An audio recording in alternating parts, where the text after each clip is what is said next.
এক ইংরেজি মাধ্যমের স্কুল থেকে বিপুল টাকার হদিশ উত্তর 24 পরগনার কাঁচরাপাড়ায়। বুধবার রাতভর তল্লাশি চালিয়ে হানিট ইংলিশ মিডিয়াম নামে ওই স্কুলের ঘর থেকে 1,77,00,000 টাকা উদ্ধার করেছে পুলিশ। 3টি টাকা গোনার মেশিন দিয়ে রাত 10টা থেকে সকাল 10টা পর্যন্ত গণনা করা হয়। পুলিশ ওই টাকা বাজেয়াপ্ত করেছে। এই বিপুল পরিমাণ টাকার উৎস কোথায় তার সদুত্তর দিতে পারেনি কর্তৃপক্ষ।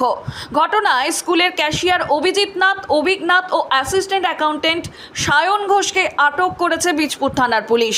ঘটনাস্থলে উপস্থিত হন বীজপুরের বিধায়ক সুদীপ্ত দাস। বিধায়কের অভিযোগ, একসময় বীজপুরের গর্বের প্রতিষ্ঠানটি আজ দুর্নীতির আঁতুড়ঘর রয়েছে। স্কুলের প্রাক্তন সভাপতি ও কাঁচরাপাড়া পুরসভার প্রাক্তন চেয়ারম্যান কমল অধিকারী, বীজপুরের প্রাক্তন বিধায়ক সুবোধ অধিকারী এবং ব্যারাকপুরের সাংসদ পার্থ ভৌমিক এই ঘটনার সঙ্গে জড়িত থাকতে পারেন বলে দাবি করেছেন বিধায়ক। অন্যদিকে স্কুলের প্রিন্সিপাল জানিয়েছেন, নগদ অর্থের বিষয়ে তিনি অবগত নন এবং এ সংক্রান্ত তথ্য স্কুলের অ্যাকাউন্টেন্টই ভালো বলতে পারবেন।